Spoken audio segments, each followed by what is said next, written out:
horror story. This is not in any way a joke. This is an opinion that I have held for a long time, and unlike most of my opinions, I cannot find anyone on the internet already discussing it, so here I am to make my case. First off, if you are unfamiliar with or need a refresher on Little Bunny Foo-Foo, please go look it up. I'm not going to perform it here because it would disrupt the flow of this video, and I'm going to assume most people who are here are familiar with the rhyme's contents, but honestly, if you have not had the opportunity to experience the horror that is Little Bunny Foo-Foo, go read or listen to it and then come back here to join the camp of ever more frustrated viewers who seriously do not understand why I'm calling it a horror story and just want me to get on with the explanation already. For the record, this isn't an interpretation of the text where I claim Foo-Foo is killing the mice. It is a children's rhyme after all, and as we'll see, the story is plenty scary without any murder. Okay, that out of the way, let's jump into this internet-friendly numbered list of reasons why Little Bunny Foo-Foo is a horror story. Number 1. The title. If this story were titled The Good Fairy, it would be a bog-standard nursery rhyme about a nasty little rabbit getting his comeuppance, and nothing more. But it is not called The Good Fairy. It is called Little Bunny Foo-Foo. This title, along with the first verse that focuses on Foo-Foo's actions, frame Foo-Foo as the main character. When you are a child, you expect the main character of a story to be the good guy, who wins in the end. If someone heard the story early enough, Little Bunny Foo-Foo might be the first encounter they had with a protagonist who ultimately loses. When I was a child, I always rooted for Foo-Foo to change his ways before it was too late, but I could see some people potentially wanting him to get away with his rude behavior. It is quite fun to say the word bopping. Bop bop.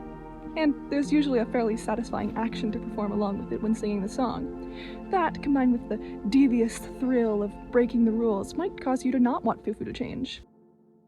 Also, as a quick tangent, list item 1A, if you will, it's worth noting that Foo-Foo could be read as an anti-hero. He does the wrong thing, bopping mice on the head, for what we can presume would be the wrong reasons, as the good fairy is against it, but he is the main character.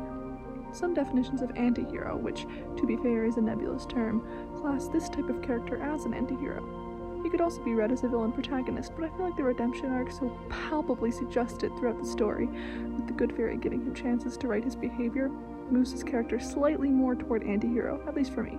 Okay, tangent over. No matter what you wanted Foo-Foo to accomplish, though, be it a redemption arc or a clever triumph over the fairy, he fails to do it in the end. No one wants to see a main character fail. You want to see them endure or outwit high-stakes challenges, and that is not coincidentally the basic structure that most popular stories follow. One of the only mainstream genres of storytelling that often sees its main characters fail to complete their trials is horror. Another is tragedy, and although an argument could be made for Foo-Foo to be read as a tragedy, I feel it fits much better in the horror genre. I have several other pieces of evidence for this idea, so let's move on to number 2, the repetition. Most nursery rhymes repeat things in sets of 3s. In fact, sets of 3 examples, plot points, characters, attempts at a challenge, and more come up extremely often in many forms of storytelling, both antiquated and modern alike. There's something about a good trio that we as people just like. Triangle's the best shape. Little Bunny Foo-Foo, however, does not follow this rule. "But Thylacine," you cry, "the good fairy gives Foo-Foo 3 chances to improve himself. She does too follow the rule of 3. Ah, but the story itself doesn't. The song starts with an unwarned Foo-Foo and describes his first encounter with the good fairy, and from there it explicitly goes through each iteration in which Foo-Foo fails to learn his lesson, thereby having 4, not 3 verses. So, Little Bunny Foo-Foo is outside the traditional scope of nursery rhymes, which already puts us on edge simply by being abnormal, but it also masterfully uses repetition to balance the tension and payoff that are both so crucial to good horror. All truly scary pieces of media don't simply consist of jump scare after jump scare. Jump scares can be startling, but they're not really scary. They're also definitely not horrifying, like psychological terror in the realm of Lovecraft. Jump scares work best following periods of tension, which properly prime the viewers with unease.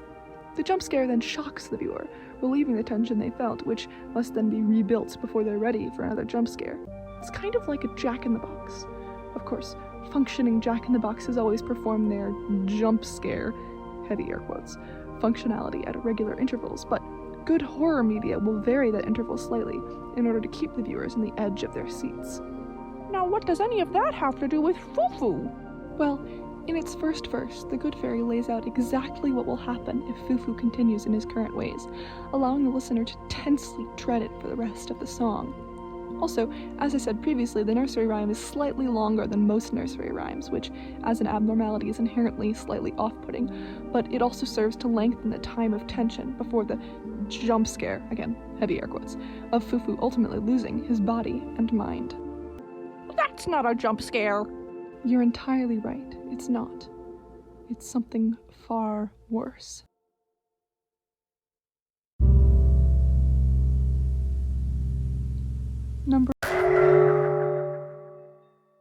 No air quotes there, just Airhorns!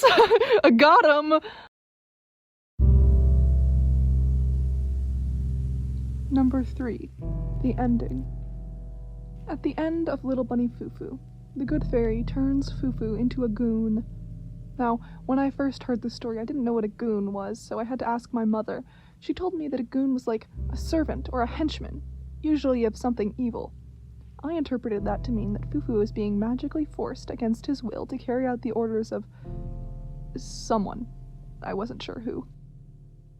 Perhaps it was some evil entity outside the story, like a mob boss or an ill-tempered spirit. Then Fufu would be perpetually doomed to commit evil acts, perhaps far above his caliber of light mischief, without any chance of the redemption that I so longed for him to achieve.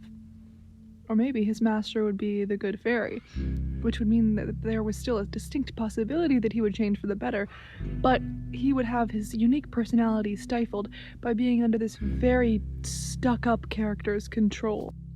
I wasn't sure which interpretation was worse, but in any case, this magically enforced subjugation, combined with my inference that being turned into a goon also involved a hideous physical change, seriously horrified me.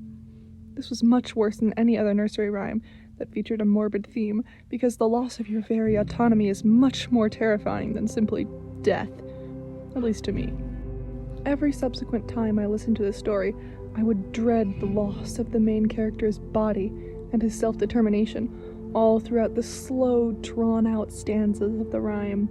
If he would just heed the fairy's warnings, if he could only come up with some way around her decrees, if he simply took any action, changed in any way, didn't follow the same path to destruction every time. Alas, young Thylacine could only stand by, a helpless observer of someone else's story, merely able to determine that she would give any powerful being that reprimanded her the proper fear and respect. And I think that gets at the heart of the real lesson of Little Bunny Fufu, disregarding the stupid pun at the end that isn't really a moral at all. Here is an example of someone who didn't listen, who failed to redeem himself, who ended up dreadfully transfigured and without an ounce of control over his own mind. It's scary, but you don't have to fall into the same traps. The story can't change, but you can. So, what? Is Little Bunny Fufu the scariest thing I've ever witnessed? No, of course not. It's designed to be appropriate for people of any age, and there are some horrifying topics that we, as a society, have decided are not appropriate for literal babies. Is it a horror story? Yes! It's baby's first horror story. It stars a character who ultimately loses the day, it builds tension with its repetition, and it ends with a fate worse than death befalling the poor little titular anti-hero. While some aspects of these arguments also apply to other nursery rhymes, Bingo has more than 3 verses, Humpty Dumpty features a title character suffering a horrid fate.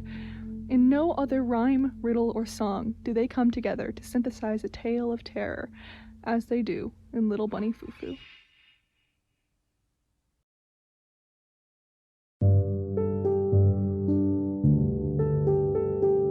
I guess this is a Halloween special? This sort of analysis-based scripted content is more like what I'd like to do in the future, so if you like this, perhaps consider subscribing so you get notified when I make more of these. I want to go over a bit about myself and the future of my channel, but if you don't care about that, you can leave now. Bye! Okay, channel stuff. So, I'm a bit of a perfectionist, and I love to take my time meticulously making each part of my work the best that it can be. I also have a whole bunch of real-life stuff that's important to me, while making videos isn't my priority. All of these things are a problem because YouTube likes people to pump out content at a breakneck pace. I'll probably get better at making videos as I go on, and it might be better to fail fast and early rather than slowly plodding along, but again, I care about my work and what it says about me. The point is that I'm going to put out videos slowly. I'm not going to expect huge channel growth, and I hope any of you who subscribe won't expect videos from me quickly. Deal? Deal. With all that being said, have a nice day, and remember, you are loved.